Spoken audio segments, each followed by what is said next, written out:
दोस्तों जो समझदार निवेशक होते हैं वो हमको सजेस्ट करते हैं कि हमें इंडेक्स में इन्वेस्ट करना चाहिए। लेकिन हम खुद को चालाक समझते हैं और हम किसी ऐसी म्यूचुअल फंड स्कीम में इन्वेस्ट करते हैं जो कि इंडेक्स को बीट कर रही होती है। और हमें ऐसा लगता है कि हम लगातार इंडेक्स को बीट करने में सफल हो पाएंगे और इंडेक्स से ज्यादा रिटर्न बना पाएंगे। लेकिन दरअसल हमेशा ऐसा हो यह जरूरी नहीं है। और बहुत सारे केसों में ऐसा ही होता है कि आपकी जो म्यूचुअल फंड स्कीम होती है, वो जिस इंडेक्स को ट्रैक कर रही होती है, उसको भी बीट नहीं कर पाती है। तो इस केस में क्या होता है कि हम इंडेक्स को बीट करने के चक्कर में इंडेक्स जितना भी रिटर्न नहीं प्राप्त कर पाते हैं। तो आज के वीडियो में मैं आपको अपने एग्जाम्पल के द्वारा समझाऊंगा कि मेरी म्यूचुअल फंड स्कीम में क्या हुआ। तो वीडियो में आगे बढ़ने से पहले चैनल पर अगर आप पहली बार आए हैं तो चैनल को सब्सक्राइब कर लीजिएगा। वीडियो पसंद आए तो इसको लाइक करिएगा और अपने दोस्तों के साथ भी ज़्यादा से ज़्यादा शेयर करिएगा। तो चलिए वीडियो को स्टार्ट करते हैं। तो दोस्तों अभी आपके सामने गूगल क्रोम ओपन है। तो यहाँ पर मैं उस म्यूचुअल फंड स्कीम का नाम टाइप करने वाला हूँ और उस म्यूचुअल फंड स्कीम का नेम है Axis ELSS tax saver fund. तो हम यहाँ पर एक्सिस ईएलएसएस वैल्यू रिसर्च इस तरीके से सर्च करते हैं और यहाँ पर जो पहला ऑप्शन आ रहा है Axis ELSS tax saver direct plan, इसको हम यहाँ पर ओपन कर लेते हैं। तो यहाँ पर मैं पहले ही आपको बता दूं कि यह किसी भी तरीके का कोई भी बाय या सेल रिकमेंडेशन नहीं है। सिर्फ मैं आपके साथ में जानकारी को साझा कर रहा हूँ, ठीक है। और जो चीजों को समझाने का यहाँ पे प्रयास कर रहा हूँ उसको आप भी समझ लीजिए, जिससे कि आपको कुछ फायदा हो पाए। तो यहाँ पर हम थोड़ा सा नीचे की ओर आते हैं और यहाँ पर हमें जो रिटर्न्स वाला ऑप्शन ये आपको दिखाई दे रहा होगा, इस पर हम कर लेते हैं क्लिक। यहाँ पर हमको थोड़ा सा नीचे की ओर आना है। तो यहाँ पर आप देखिए जो स्कीम है Axis ELSS tax saver direct, यहाँ पर मैंने सेलेक्ट किया है। तो डायरेक्ट को आप देखिए और यहाँ पर जिस इंडेक्स को ये स्कीम ट्रैक कर रही है उसका नाम है बीएससी 500 टीआरआई, यानी कि टोटल रिटर्न इंडेक्स, ठीक है।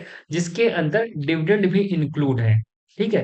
तो अभी हम यहाँ पर देखेंगे कि Axis ELSS tax saver fund ने कितना रिटर्न दिया है अलग अलग टाइम ड्यूरेशन में, और बीएससी 500 इंडेक्स जिसको कि यह ट्रैक कर रहे हैं उसने कितना रिटर्न दिया है सेम टाइम ड्यूरेशन में। तो ये जो Axis ELSS tax saver fund है, ये कुछ समय पहले बहुत ही अच्छा फंड हुआ करता था। बहुत सारे लोग इसको रेकमेंड करते थे, आपको हमेशा ये ईएलएसएस कैटेगरी में टॉप पर दिखता था। लेकिन आज की तारीख में इसके बारे में कोई बात नहीं कर रहा है, ये फ्रेम से पूरा आउट हो चुका है, ठीक है। तो मैंने भी Axis ELSS tax saver fund में इन्वेस्ट किया था और काफी समय से मैं इसमें इन्वेस्ट कर रहा हूँ और मुझे यहाँ पर अच्छा रिटर्न देखने को नहीं मिला है। तो इस तरीके से आप भी चेक करिएगा जिन भी म्यूचुअल फंड स्कीम में आप लंबे समय से इन्वेस्ट कर रहे हैं कि जो आपकी म्यूचुअल फंड स्कीम है क्या ये अपने ट्रैकिंग इंडेक्स को बीट कर पा रही है या नहीं बीट कर पा रही है। तो चलिए अब यहाँ पर देखते हैं एक साल का जो टाइम ड्यूरेशन है। तो Axis ELSS tax saver fund ने जो रिटर्न दिया है वो 6.11% का दिया है, जबकि बीएससी 500 ने दिया है 7.89% का, ठीक है। अब चलते हैं 3 साल में। 3 साल में भी आपको दिखाई पड़ेगा जो Axis ELSS tax saver fund का रिटर्न है 15.21% का है, जबकि बीएससी 500 टीआरआई का रिटर्न है 16.44% का। 5 सालों में भी Axis ELSS tax saver fund का जो रिटर्न रहा है वो रहा है 12.17, और जबकि बीएससी 500 का रिटर्न रहा है 17.73%। 7 सालों की बात करें तो Axis ELSS tax saver fund का रिटर्न रहा है 13.43 और बीएससी 500 का रिटर्न रहा है 16.02। 10 सालों में अगर बात करें तो एक्सिस ईएलएसएस का जो रिटर्न रहा है वो रहा है 13.55% और बीएससी 500 का रिटर्न रहा है 15.04%।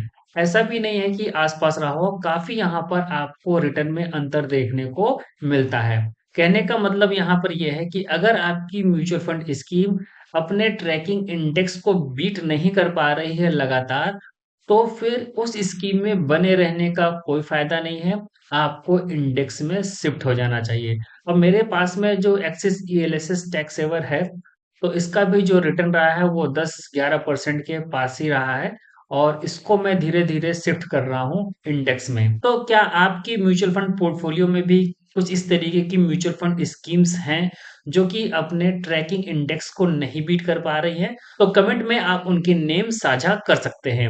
तो उम्मीद करता हूँ कि यह वीडियो आपके लिए हेल्पफुल होगा। वीडियो पसंद आया तो वीडियो को लाइक करिएगा। चैनल पर पहली बार आए हैं तो चैनल को सब्सक्राइब करिएगा। इस वीडियो में इतना ही। मिलते हैं नेक्स्ट वीडियो में नई जानकारी के साथ। तब तक के लिए नमस्कार।